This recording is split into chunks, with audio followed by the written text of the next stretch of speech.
spoken so much today that he would start talking in puns and imitating old comedians, and his 54-year-old marriage would end at that point. So, so I said I'd save us all from that. So, I was talking to Garrick this morning, and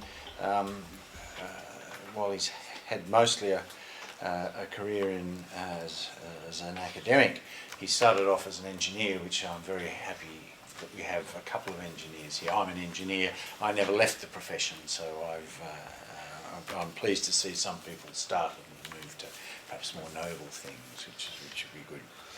So, Garrick is a property economist who got his PhD from the University of Technology in Sydney in 2000.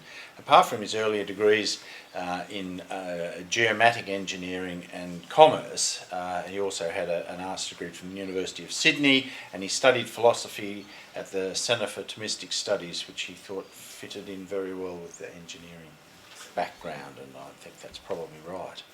He has taught at the University of Technology Sydney, the University of New South Wales, Western Sydney University, before his current position at Central Queensland University. He has considerable experience in the property development industry in both private and public sectors, where he worked for over a decade before moving into academia in 1988. He's maintained close connections with the property and development industry through intensive involvement with the Australian Property Institute and various consulting activities. He's the author of over 150 publications spanning academic journals, book chapters and popular media. Today he's speaking on Chesterton's Hudge and Fudge, that secret alliance between big business and big government in our time. Sorry, Hudge and Gudge. Thank you.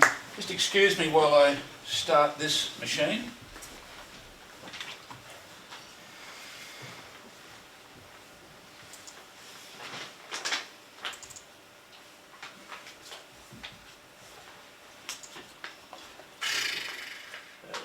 Oh my goodness. There you go. Accept.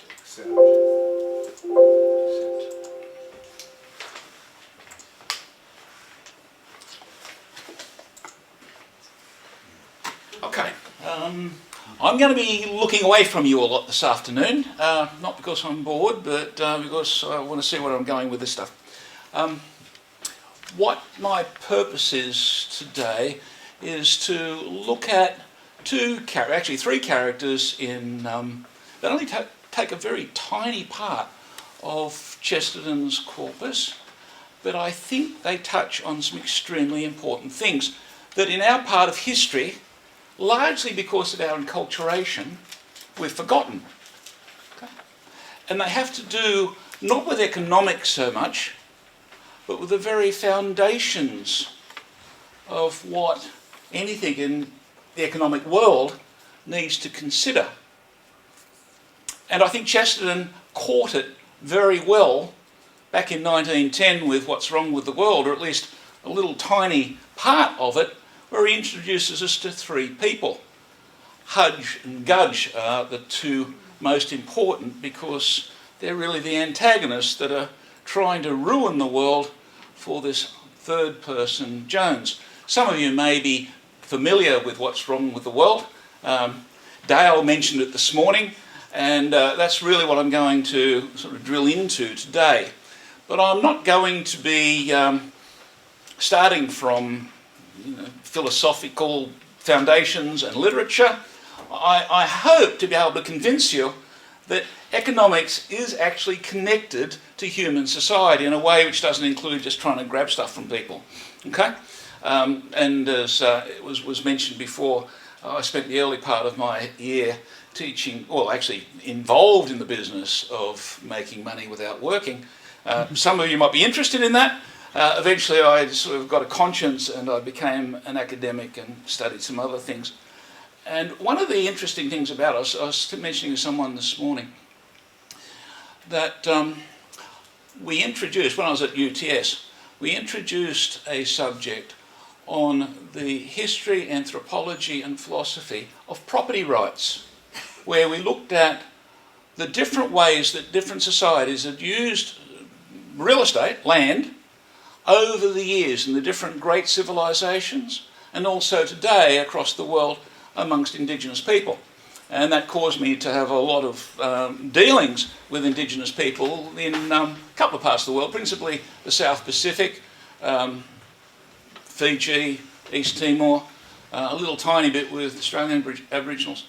And I found that really surprising, because there's an extraordinary correspondence between the way non-modern Western people used real estate, aka Catholics, and the way that you find Indigenous people using it before they get intimidated and changed by Western influences. And that can be easily contrasted to today's approach, the modern approach, the last 500 years approach in the West, kind of starting with the enclosure movement in England, but also evident in other places. So what I want to do is see if I can conceptually combine all that for you. Okay, what I want to work through is the foundation of economics. That's really dry, and you expect sort of, supply and demand and all that sort of stuff. No, I don't want to sort of talk about that. I want you to get to think about what it is. Economics is ultimately a very social activity. It's one of the most basic parts of our social interaction. Family, and to a certain extent, the economy. What is economics? It's the study of appropriate relations between persons with respect to material things. It's the way we exchange things. I have something of value, you have something of value, and we choose to exchange it so we'll both be better off. That's all economics. That's social. It's not meant as an exercise in greed. It's a way of me sort of, cooking dinner and you making the bed, and we sort of simply exchange those two things that we've done, and we're both better off. That's a very social thing. And yet in our world, we've come to see economic exchanges as something to be fearful of. Right? Something that has to do with avarice, or something to do with exploitation. Okay? So, if we want to look at economics from the point of view of, shall we say, common sense, which is really what we're all here about, the apostle of common sense, right? We want to say, well, how do we do that properly? Okay? Well, we already introduced what economics is. It's the exchange of things of value between two people that are better off when they swap them over. Okay? Doesn't mean that one gets ripped off and the other one sort of ends up wealthy. It means that there is this exchange. So the first question you ask is, do I really own the thing, or does the person I'm swapping with really own it? I might come along with you, and I used to work in real estate and sell you the Harbour Bridge, right? And you might think you're better off because I'm only selling it to you for how much you got in the bank, right? But I don't really own it, okay? And so what we can say is that economics primarily is about ownership rights. Okay? And that is important because actually, if you look at it, I think from a realistic point of view, a common sense point of view, that ownership is very important, but also is the value which is attached to it, which is normally what we think of when we study economics. Okay? But it's primarily about ownership rights and how we actually work that out. In our culture, we think of property rights. How do I own the block of land I'm selling? How do I own the Harbour Bridge? Well, it's because the government's got a certificate of title or something. And we've got rules in our culture, our society, determining contracts, which is a fancy way of exchange. Okay? And so we can say that my ownership of land, and land is really the most important part of the game of exchange, because it's fairly easy. Blind Freddie can see that I own my labour, and that's why we have a gut reaction against slavery. But when it comes to owning something like a block of land, that has occupied philosophers and other thinkers actively, sort of over the centuries, really going back to the very early, written histories. But Plato and Aristotle talked a lot about this. I'm not going to talk about that today, but I just want to establish that ownership rights sit on the conventions that we have and we use socially when we talk about government. What are our laws and government based on? Okay? Where do they come from? We heard today that the merits of democracy. Other people have the merits of some other political system. But one way or another, our approach to government and the laws that come from it have to do with our shared idea of what's right and proper. And different cultures have different ideas there. Right? And I'll talk to you about the Indigenous people a bit later, but basically there's something that when we go to the polls, what's the idea? 6 out of 10 people think that doing X is a good idea. It's the common values of the community which somehow bubbles up and gives us our laws and government. Now, a lot of you folks already know this because that sort of connection is pretty obvious, and you do it in a lot of philosophy classes and so on. Okay, so I've got this idea of culture and ethics, culture and morals. These slides were originally done for a secular audience, so I don't use the word morals, but I detest the word ethics in our culture because it's a corruption of what morals really are. Morals are principles for appropriate relations between persons, and ethic is a set of morals. Our culture doesn't have morals, and so they only talk about ethics because they know they've got to talk about something important to stop people from misbehaving. What is our shared idea of appropriate behaviour? What's it based on? I would say it's our shared understanding of what it is to be human. Do I have, oh my goodness, and this is changing as we speak, do I have a moral obligation to frogs and cockroaches? Okay, they're not humans. No. Right? They do the things that frogs and cockroaches do. If I was a Frenchman, I might eat one of them and sort of squash the other. And maybe there's a culture that does the opposite, I don't know. But it's our culture's idea of how is appropriate, who actually derives a sense of human dignity. Okay? And especially when I was working with Indigenous people, you become very aware that the stories are all about my culture draws a circle around who's human. And if you're not within that circle, you've got to become a blood brother to become genuinely human from the point of being recognised by your culture as being deserving of a moral obligation. And literally in a lot of cultures, if you're outside that circle, you can be eaten. Right? Because you're not human, really. There's only people in the tribe. Christopher Dawson, I think, makes this important point about the difference between tribal religions and universal religions. The distinctive thing about Christianity and a couple of other religions is, well, Christianity does it, the others attempt to do it, that humanity is extended to everybody. Okay? We don't have a religion that has a difference between Jews and Gentiles. Okay? Us and them. And the others, the Gentiles, can be treated as cattle. And what do we do with cattle? Cut them up for dinner. Okay? So this idea of anthropology, our theory, our understanding of what it is to be human, is really important. It gives us our ethics, our morals, and that gives us our government system and up to economics. Okay? Now economics is starting to look a bit like a sort of branch of the liberal arts. And what's our anthropology based on? And this is something which is really stunning when you deal with Indigenous people. This is like real Indigenous people, not people that are getting welfare and sort of, most of the family is kind of off sniffing petrol or something. This is people that sort of understand their values and the perennial nature of their values that have caused those communities to be able to survive generation on generation on generation right up to the present moment.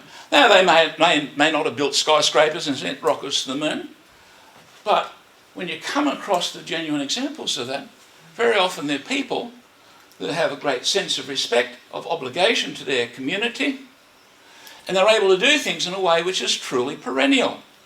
It goes generation to generation to generation. Now again, they may not have built rocket ships, but they certainly aren't sort of murdering their babies before they're born. Totally abhorrent. And the idea of an adult enslaving their children is quite abhorrent to Indigenous people, by and large. I mean, you have exceptions. But by and large, and you see that in the economics realm, where they refuse the idea of growing wealthy by exploiting the children. And I might talk about that a little bit later on. Okay. So our understanding of what it is to be human has to do with our Genesis story. Now, I'm being purposely general there. I hit this especially when I started looking at Indigenous people. You start talking to them, you go out to talk to them about their property rights, say in Fiji, and when you've got a lot of property right conflict, okay, and they tell you about their gods. Hang on, I'm not here to talk about God, I'm talking about here, who's going to rent your farm or whatever, okay? So the Genesis story is absolutely pivotal because that gives them their property rights and their understanding of who they are. And the story over and over again is some creator spirit made the world, it's not material, which is kind of interesting, made the world, made the people, and gave the world, the land, to the people on condition they follow the rules, follow the customs and traditions of the land. You find that, by the way, in Leviticus 25. So that's a general schema, if you like. And I think that's useful because they apply it to different cultures. Carl Zimmerman wrote a book, Family and Civilization, not quite 100 years ago. It's worth chasing up, and I think it is a great book to read if you want to understand our culture in the context of the great civilizations. Okay, let's look at our culture using that framework, and I've already started to use it in comparison with Indigenous people. By the way, Catholic social thought comes from applying that model, okay, if you know what you're doing. Certainly St. Thomas knew what he was doing. Okay, let's apply it to our modern world, because what I want to do now is say, well, okay, modernity, maybe not the people in this room, but generally if you walk down the street, if I'm dealing with some businessman or a government department that's thinking about doing a bit of property development or something, or opening out land to make housing more affordable. Okay, who am I talking to? I'm going to start by looking at this. In our culture, the dominant way of looking at our culture, our public discourse, do I do what a Fijian will do when I start talking about property rights, talking about their gods? I don't do that. You don't hear that very much from Canberra in election day. Okay. As it were, what's the Genesis story in our culture? Does it have to do with God?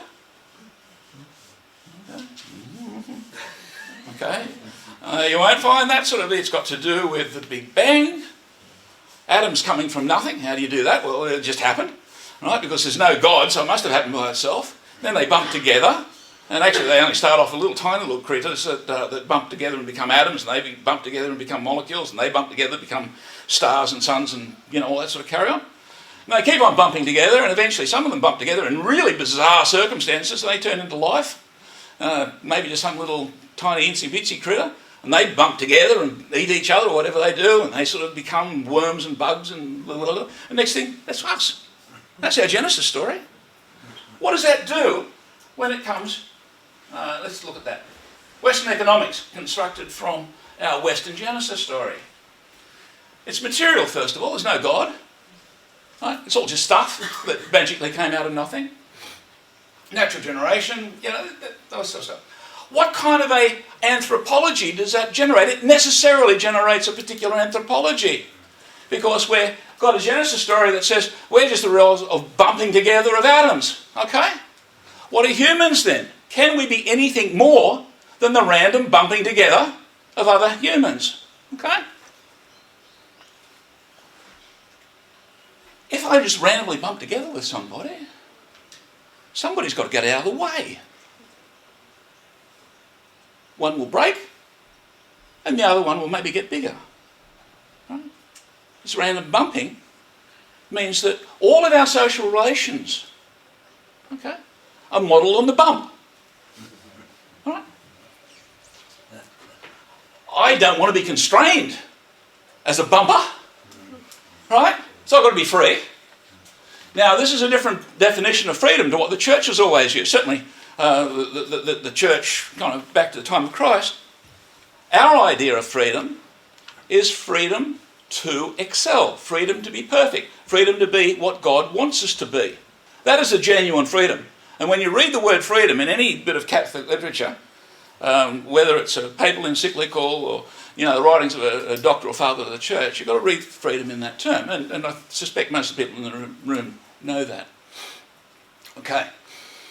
A freedom to be what God made us to be. Okay. That's the only freedom we have. We don't have the freedom to go and kill somebody, especially if it's our own baby that hasn't been born yet. Okay, or our grandmother we're sick of. Okay. But that's not the freedom of the bumper, right? In the bumping freedom, okay, I want to be free, and I want to be free to do my own thing. Okay.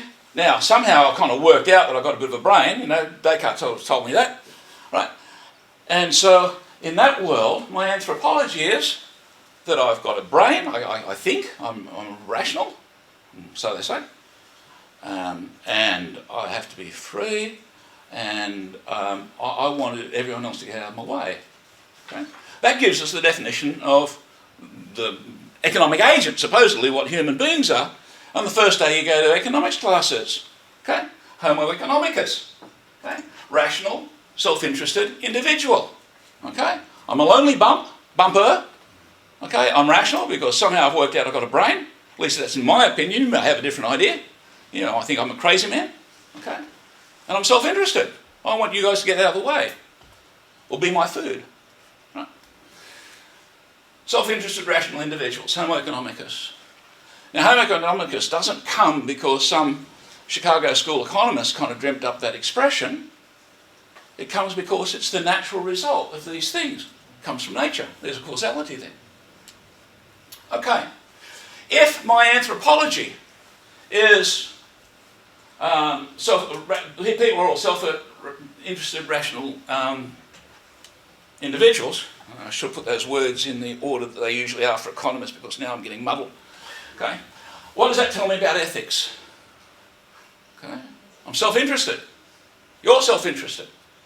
Okay, when we interact socially, society is about me bumping in so that I get more than you. Okay? Can't be anything else. Because of the nature of our understanding of what it is to be human.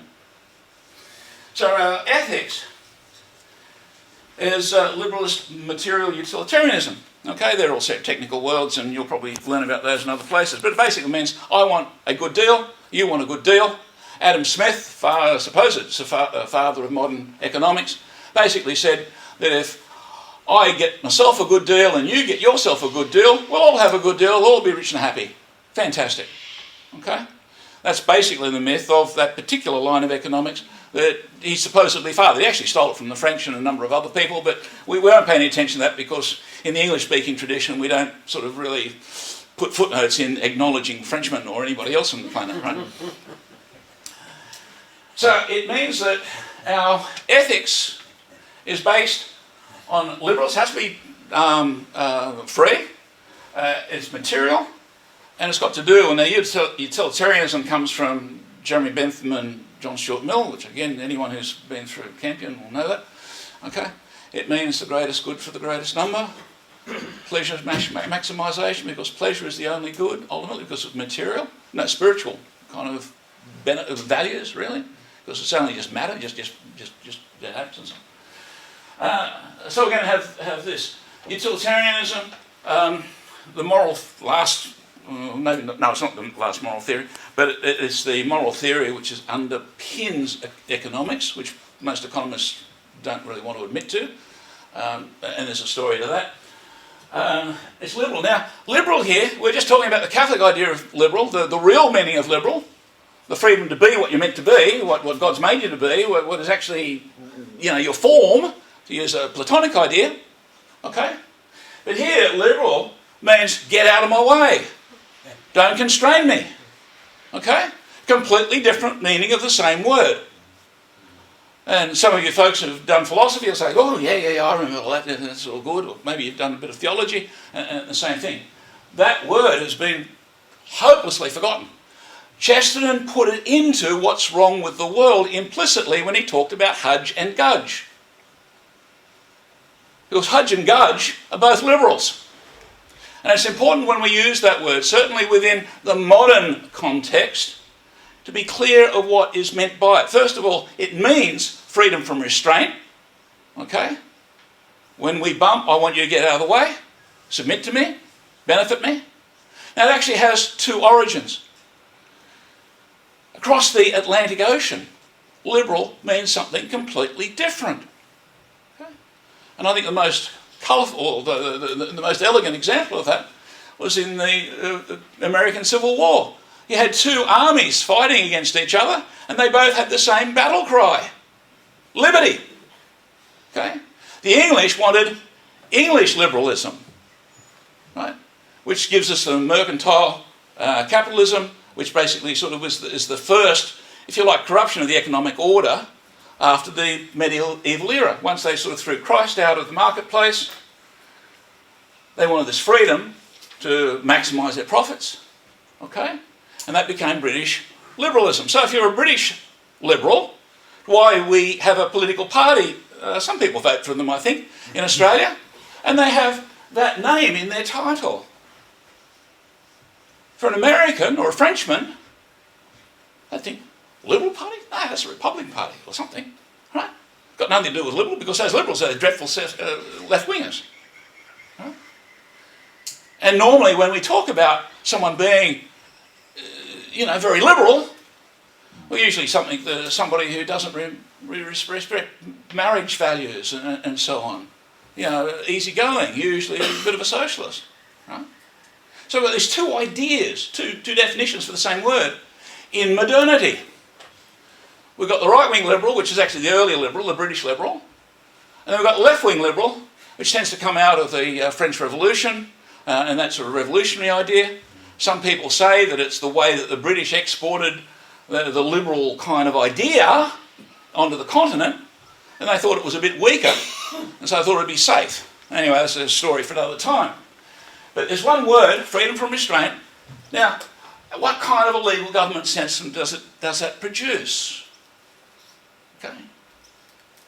The first, if you like, economic culture, if we can be so bold as to say that came out of this idea of liberalist materialism, even before utilitarianism, had been sort of fleshed out, was the British liberal.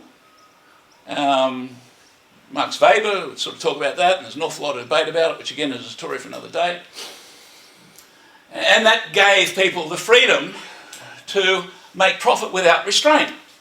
St Thomas didn't like that idea, but a lot of people don't read sort of the Summa when it comes to just pricing and the real purpose and nature of property rights.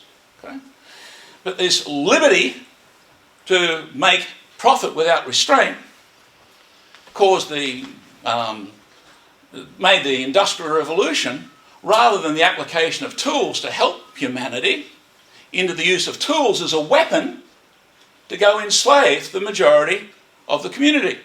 That's largely why a lot of people, especially in New South Wales, but other parts of Australia, came out here. Okay? Came out in chains. Because they lived in the most prosperous country in the world at that stage, but they were poor. Most people in England were. A small number of people benefited. Because the small number of people benefited through liberty to basically profit without limit. And so that's one way this kind of came up, and it ended up generating a legal governmental system that suited it. In roughly the 19th century, a lot of people were seeing enough is enough. Basically, they didn't like starving to death and having their 5-year-old kids having to sort of go out to full-time work in order to survive. And so you end up with a different kind of application of liberty. Okay? And that liberty said, oh, hang on. We're going to have to stop those people from exploiting us. Okay, and probably a little bit more explicit in the way that the culture had developed. And they said, well, we'll have to cause, something to go and sort of bring it in line. They basically lived out something like Leviathan. Okay, and they produced a completely different legal and governmental system. Okay, which caught on in some places, doesn't really work because it's kind of fairly second rate, but it has a lot of appeal especially if you're in the situation where you're seeing people starve to death and having to get sent to some obscure place on the other side of the world called New South Wales because they stole a loaf of bread or a bit of fruit off someone's tree in order to live. There's something wrong with that. So we've got two different government systems, two different approaches to law. We call them now the left and the right. And what does that do? It gives us a legal and governmental system that we can call by a number of names, and I don't want to go too much in it because I want to cover a lot more than just this stuff. And we're familiar with that. What sort of property title system does that give us? Okay, you'll be familiar with that. What kind of economics? Okay. And so we've got these two solutions. Okay. A lot of people think that's the only possibility in terms of ways to govern a society. Chesterton didn't. He thought they were both wrong. This fella is Hudge. I hope I don't mix this up. This fella is Gudge. Okay? And he said they're both against the ordinary man who just wants to live in his own house, bring up his family, right? And go on to be, you know, a grandfather or great-grandfather. Okay? He would say that Hudge and Gudge both deny the ordinary man, the ordinary, wholesome, common-sense man from actually achieving that. Okay, so that's, well, now we look at that from this point of view because we to some extent subscribe to some of these things. We mightn't on some days, but actually developing culture here and believing a culture can exist that does something else is really, really hard. I came nose to nose with this. I sort of fell in love with St Thomas. Some chap over a lunch once explained to me St Thomas's argument for the immorality of usury, taking interest on a money loan. Ruined my Sunday, and even worse, ruined my Tuesday, and I'll be honest here, it was a Tuesday, when I had to give a lecture on property finance. Property finance is all about usury and abuse of property rights.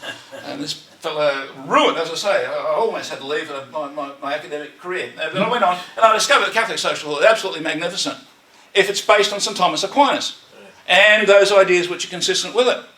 And I went off and studied this, and I got more and more excited about it. It helped me to get further into my faith and all that sort of stuff. And at one stage I thought, well, I better go and sort of team up with some other academics like-minded. So I went over to the United States to a place called University of Franciscan University, Steubenville. That stage it was considered to be one of the 4 Catholic universities in the United States that was Catholic. There were about another 100 or so that they had the Catholic badge but nothing else. Right. So I went over there. Oh, hang on, I'm getting ahead of myself, my story. But while I was doing all that, getting excited about it, and I thought, well, how do I, make a quid as an academic? And I started to see that this was also could be applied to Indigenous people, and I mentioned those before. So what I want to do now, before I go too far into this, I want to now get us to look at a completely different way of looking at society. Okay? So I'm going to put these aside for the moment, and I want to come over, and now I'm going to look at, well, in the first instance, Indigenous people. Okay? One of the weird things about talking about Indigenous people, and, real Indigenous people, but they might have job titles like Attorney General, or head of the NLTB, if anyone's got anything to do with Fiji. And I'll tell you the same story. Okay? You start talking to them as an economist, come to town to go and talk about property rights and property equity. What are the first thing they tell you about? They start talking religion to you. Right? Property was made by our gods. And I can just list off a handful, but you'll be able to sort of find that yourselves. Okay? God made the world. Okay? And I've already told you that part of the story, so I'll move on. That gives you a particular anthropology. People belong to a clan because that is the descendants in some ways of something that God made. So he's got a personal interest in it. God is intelligent. Even if your God is a Marlowe the octopus, sort of on the Murray Islands.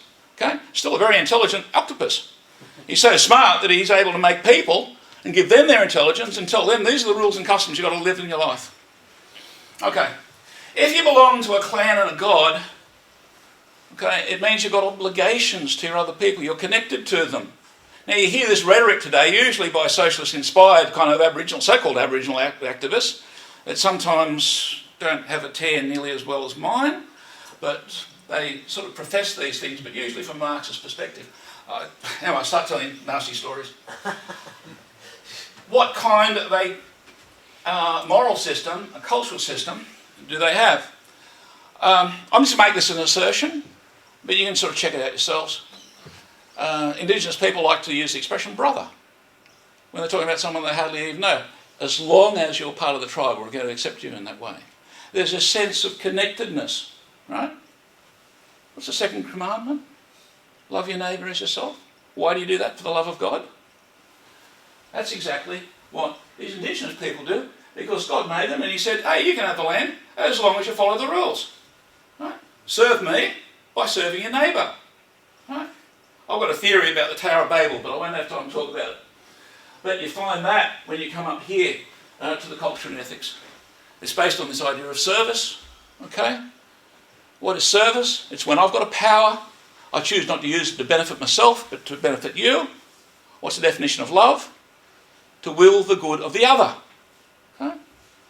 That's what society is meant to be. That's the, well, in a practical sense, one way of looking at a commonality for ethics. What sort of a government and legal system do you have? Well, the government sort of tends to see society as based on family and the relationships which are natural to family. Okay? Those of you who are parents, do you have a Visa card machine sort of down on the kitchen table so that when the kids come down for breakfast, okay, Johnny, you know, it's we're doing a special tonight, it's only sort of $5 for you for breakfast, right? And then the sort of kids have to go and work. No, it's a gift economy. It's giving and teaching your children to give, okay? And that goes through from birth to death in a wholesome, genuinely Catholic culture, okay? That's an economic relationship. It's a moral relationship. Serve and you'll be served. Until the white man sort of gets amongst the Indigenous people, that's the way they understand it. I think those values come out of the... I wasn't going to tell about the Tower of Babel. Okay, family and clan government.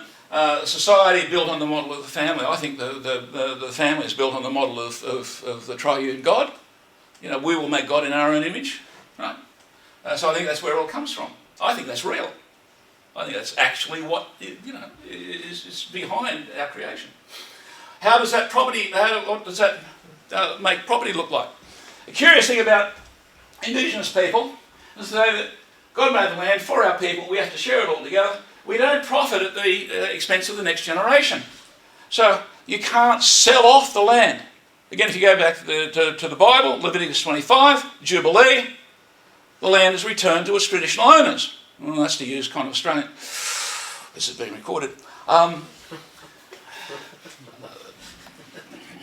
The expressions that if you don't say at the beginning of a public statement, especially in Queensland, you get into a lot of trouble. Perpetual clan property.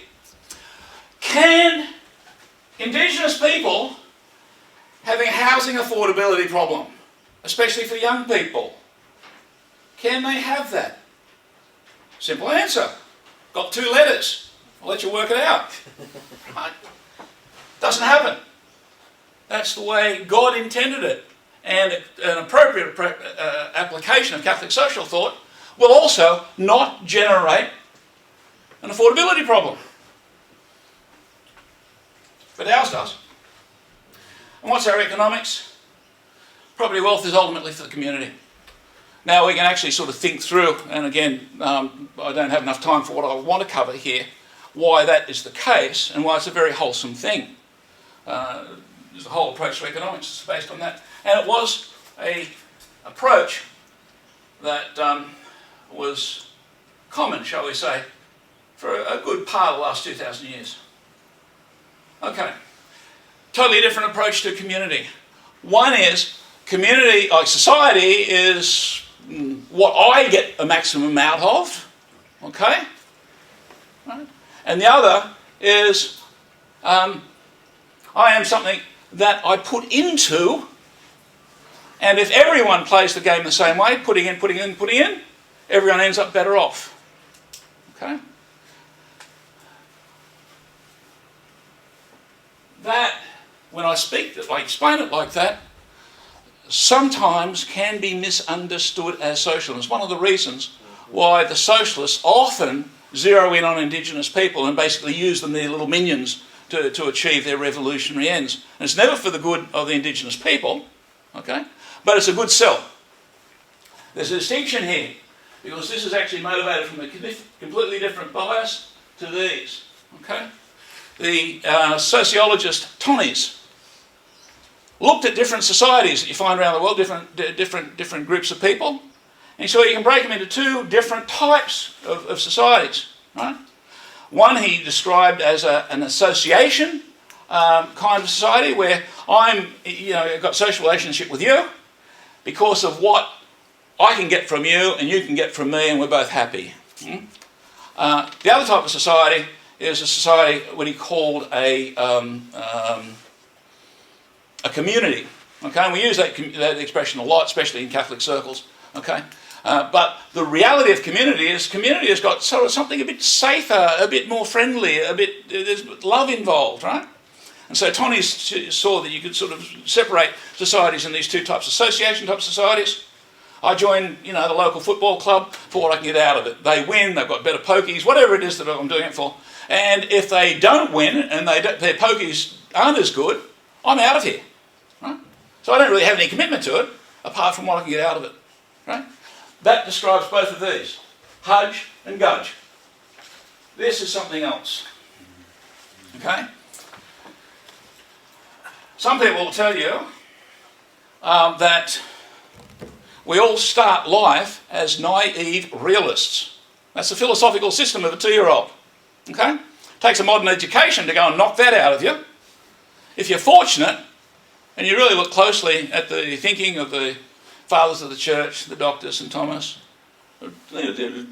basically all of Catholic intellectual history, you find that there's a completely different approach. Okay? And it does work, and it has worked. Indigenous people have been doing it, forever. But you also find that ancient people did it too. The Romans, up until about 150 BC, lived those values that I was describing as, typical of Indigenous people today. Okay? The Greeks, up until about the time of the Sophists. Okay? Okay. Why did Socrates go into business as a philosopher? Because he had a sufficient live connection to the things, the ideas, the values that made Greece great. But he was living at this cusp where the Greeks were becoming very selfish. It's a story that, again, I won't have time to go and tell, but it's fascinating, but it's also very profound. Okay, and the reason we have Socrates, Plato and Aristotle and that realist tradition is because Socrates and his, philosophical progeny were trying to remind the young Greeks of clear thinking, being connected with reality. The Sophists, by and large, can be viewed as an attack on reality. They're always limited. They're telling people what they want to know so they can misbehave and feel good about it. The same thing, the Stoics, the end of the Roman era. Okay? It's just a different set of excuses for misbehaving and feeling good about it. And so the Romans went off the boil around 150 BC. The Greeks went off the boil, just before Socrates, relatively speaking. Okay, so some ancient people, not all of them, but some. No. Not all. We read about the doings of ancient people, I guess, fall into that idyllic kind of, paradise. But there's a sort of pattern in there. But also, something else, what I'll get to later, largely because they were committed to community, word that you find in Catholic circles, solidarity. So I'll call it solidarist. Ugly word, probably almost as bad as distributist. But the nice thing about it is real. It's connected to reality. Not my reality and your reality, but rather reality that was here before I existed and it's going to be here a lot later and a lot bigger and more powerful than me. If I jump out the window, I was on the second floor. You know, the reality is, regardless of what I like to think, is I'll hit the ground and I'll be a very sore boy. You know? Realism is extremely important. Okay. How are we going for time? Oh, bugger. I'll go through a couple of these. If you go to a barbecue today and have a bit of a chat, you will be trying to work out what I'm about. And it will usually be on a one-dimensional basis. It's as though there are only two possibilities. Is he a bit on the left or a bit on the right? Maybe he's a bit wishy-washy and in between somewhere. It's like a railway track. And we're usually thinking in terms of the political economic dimension. Okay? That's all there is. Right? You don't suss somebody out in terms of whether they drink beer or not. Or, even sort of a secondary question, maybe for some of the people in this room, whether they go to church. But one way or another, it's all, are you a bit left or right of centre? Okay? It's as though we're sort of so narrow and, limited as human beings. We're like sort of ants crawling along a string or something, sort of stretched between two poles. Right? And that's what we spend an awful lot of time talking about. Well, we don't realise this, that in this modern Western world of ours, that's pretty much the possibilities. Okay? People don't have the depth to go behind that. Now, what have we already said? The left and the right are based on this materialist role, the random bumping in of bits and pieces. Very limited. I'm going to put in a second dimension. I'm going to call it the social or philosophical. In the philosophical, I'm very fond of the realism of St. Thomas. So was Pope Leo XIII. In fact, he said that if something doesn't fit into the thinking of St. Thomas, the Catholic Church should spit it out. That worked for a long time. Not in the last 50, 60 years. But realism, the importance, and the notion of society. The mine shaft versus gazelle shaft from Tonnies, community versus association, Hudge and Gudge. Okay?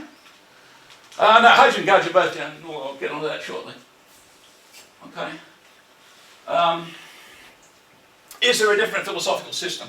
Well, modernity, modern philosophy gives you this polarity, these possibilities. Okay? And you say, but there are lots and lots of modern philosophies. Okay? When you look at it, they all come from a radical rejection of simple common sense metaphysics, replace it with a kind of dodgy, do-it-yourself, self-interested epistemology. And so most people start their philosophy courses with epistemology now because they've been directed in the modern realm. And so we're often directed in that way without even knowing it. Okay? Whereas we should be starting with what's real. The indigenous gentleman sort of sitting under a tree on an island in Fiji or sort of some of those little islands, coconut falls down on his head and he goes, oh, that's real. Okay, where'd it come from? Next thing, he's invented a story because he knows that God must exist and God must not be material. And then he goes from there. It's an attempt to access reality. Whereas, what's our reality? Well, my reality, your reality, my truth, your truth. Okay. We don't have any answers. That's a pretty pathetic kind of way of looking at it. I used to start my professional ethics classes with giving my students a practical immersion in solipsism. Okay? Right? Basically getting them to try and prove that they were actually sitting there and somebody was actually sitting next to them and they couldn't do it. Why? Because they're so thoroughly modern, they had no clue that was a little bit more obvious. You bump into them. Okay. What's the alternative then? Okay, if the materialist modern approach, it could be the sophist if we were having this conversation, a couple of millennia ago. What's the other alternative? Well, I've already mentioned it on the previous slide. In fact, really, this is just the previous slide in a different presentation. It's realist, okay? It's got to do with solidarity, a commitment to community, which is exactly what God has asked and told us to do. Otherwise, you'd go to hell. Right? Where do you find a community made up of people that are in conflict, the way that Marx is trying to explain to us, and to a certain extent the way that free market economics works, bumping into each other in order to get your best out? Do you find that in heaven or hell? Okay, I've already this is restating the previous slide. Again, these slides were originally done for a secular audience. I couldn't exactly say Catholics, just pre-Reformation Christians. Right? I love the way that Chesterton, he always talks about the Protestant religions. He doesn't talk about our brothers in the faith. Why? Because what is it to be a Protestant? It is to reject the parts that I feel like of the Christian religion. You know, one of the first is the Blessed Sacrament, right? And any commandments, sacraments you like, right? And the bit that's left is just a hand-carved kind of version of the Word of Christ, which just happens to be hand-carved to my shape, right? It's actually a rejection of Christ. We don't talk about that anymore. We used to when the church was strong. Pre-Reformation Christians, that was for a secular audience. That view gave us robust cultures. We normally think of indigenous people as belonging to simple tribes, and they perdure through history. Okay? I think they've been ruined now by mobile phones and satellite dishes and stuff. But that's a very enduring and attractive social order. They may not have dentists and a number of other things that make life convenient, refrigerators and stuff. Feudalism, again, I won't talk about it because I'm a property economist, but if you look at feudalism in the right way, I think the real way, you find that it's a very sustainable economic political system. But again, I won't talk about that just at the moment. Okay. I've already mentioned that both Rome and Greece lost the plot towards the end of their period of cultural dominance. When the Romans, probably closer to our time, started practicing contraception, okay, and post-birth abortions and stuff, okay. It was just a slight nudge, and they're off the page of history, okay. They liked homosexuality towards the end of their period of cultural dominance. Okay? They had social solidarity, which kind of flipped out about 150 BC, okay? Which in the whole scheme of history is towards the end of their period of cultural dominance. Have they come back? No. But what are we doing? Basically walking in their steps, because we're too stupid to actually sort of, take on board what they can tell us. Okay, that's about as far as I need to go, but I will just put an extra dimension here which is useful when we're exploring this more in terms of looking at indigenous tribes and so on. Because while we normally naturally sort of think of a positive deity, like someone who's nice to you, there's another type as well. The ones that sort of are pretty keen on human sacrifice. Okay, I want to bring that now just down to its basics. My purpose here was to not go over time and to introduce the idea that there's more than one dimension to our social, political, philosophical possibilities. Okay, but at least give you the second one. And the other one is that I'm supposed to be talking to Chesterton Conference, so I'll link it to these two fellows who were introduced way before most people were thinking about the way that these two, big government, big business, were both against the ordinary man, okay, which is about 2 slides ago, okay? I think, Dale, you mentioned this morning, it doesn't really matter too much who you vote for, you're both going to get into the same deal, They might do a couple of good things so they'll get re-elected. They'll do basically leave in place all the bad things that the previous government sort of did, that everyone's saying, well, we're opposed to that, but they let them in. Right? And then they innovate with a few other bad things for the community before they're booted out by the next change of government. That's the democratic process these days. Hudge and Gudge. They're both in league. Okay? I can tell you stories about the development industry and the relationship between why Mr. Meriden likes the way that town planning is done in Australia. Okay? That's another story. Okay? And in What's Wrong with the World, who's the other end of this, the receiver, the fellow who's getting ripped off is actually doing all the work? Poor old Jones. Not necessarily a philosopher, not necessarily sort of out of a liberal arts college. He's got common sense. Common sense will tell you Hudge and Gudge are bad. Greed, avarice, licentiousness. They will somehow try and say, oh, but for me, I'll be a Hudge. For me, I'm better off if I'm a Gudge. Okay? My team will exploit your team. My tribe will eat your tribe. Okay? Poor old Jones has said, no, common sense. There's a better way to do that. Grounding reality. That's what Chesterton was telling us about. He was saying we don't have to be limited with the modern possibilities. There is another way that is natural to us. I sometimes tell my students about the way they live in two economies. Okay? With a credit card sort of going down for breakfast, and that doesn't happen. Right? That's a gift economy. It's an economy of love.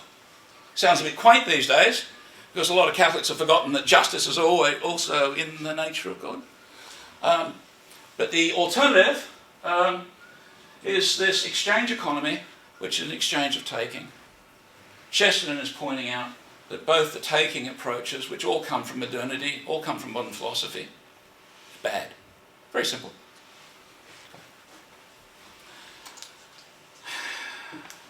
Both of them lead to, now, as an economist, wealth polarisation.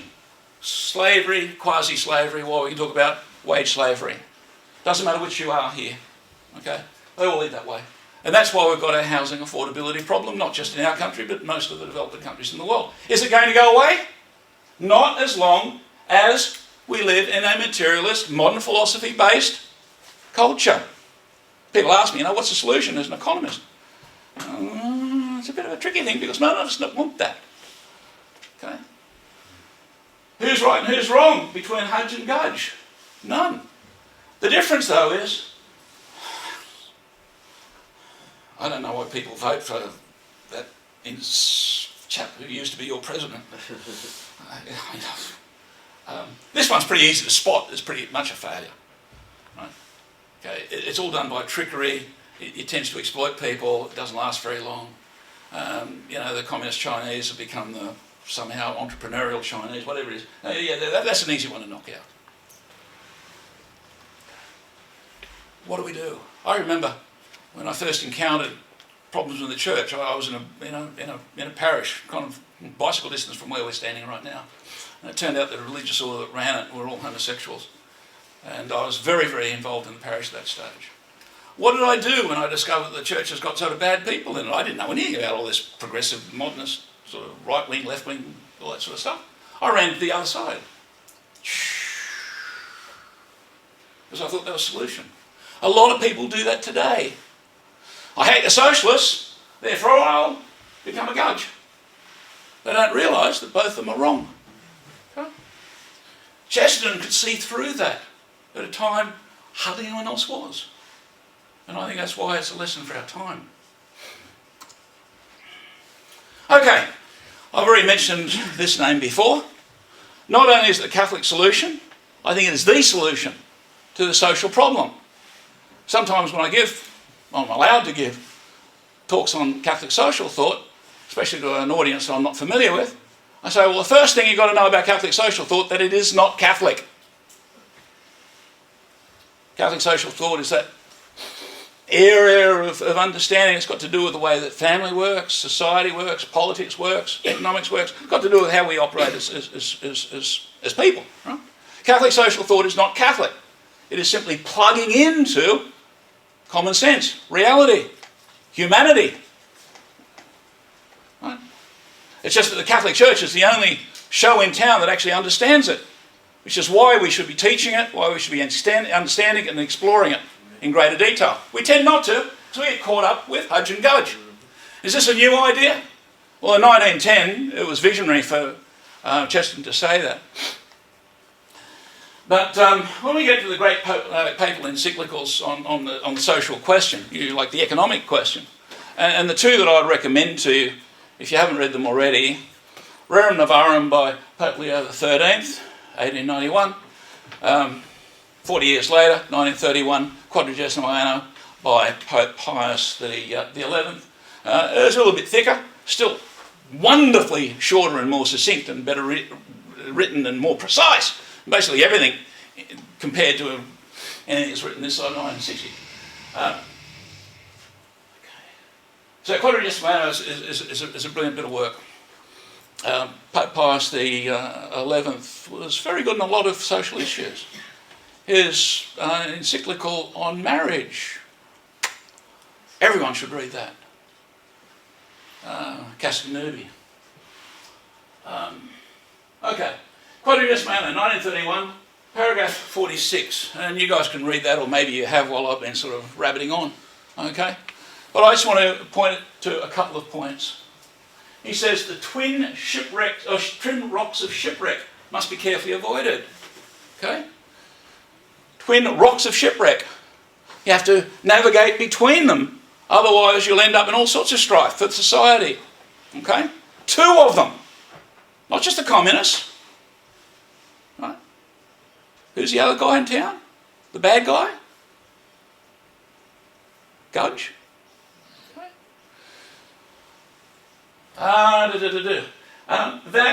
That moral, juridical and social modernism, which we, and this is another encyclical, and the name of it just escapes me, but if you get a copy of this off wherever, you'll find the reference. The first encyclical of Pope Pius XI is really good too. It introduces the idea of modernism, the heresy, existing in the moral order as well as the theological order. And in that other encyclical, Pope Pius XI says that the former Pope, Pope Pius X, looked at modernism in the theological realm, in the theological sort of area of life, but here he's looking at it in the moral area, and he sees it as twin, absolutely critical. Okay? And then he sort of comes down to talk about the economic part. You can read that yourselves. And I do recommend that you find it and read it and put it into context yourself, so that I'm not sort of rabbiting on and trying to pull your leg or something. Okay? Now, both of those encyclicals ended not with an economic program. It actually frustrated me like anything when I first read it, and back in about 1980. I was looking for, an economic program. Right? How do those two encyclicals finish? The need for evangelisation. That's how you fix the economic problem. The other thing which is notable of those two encyclicals, both of them start off by saying we've got a big problem. And then as they start to explore it, they say the socialists are totally out of their tree.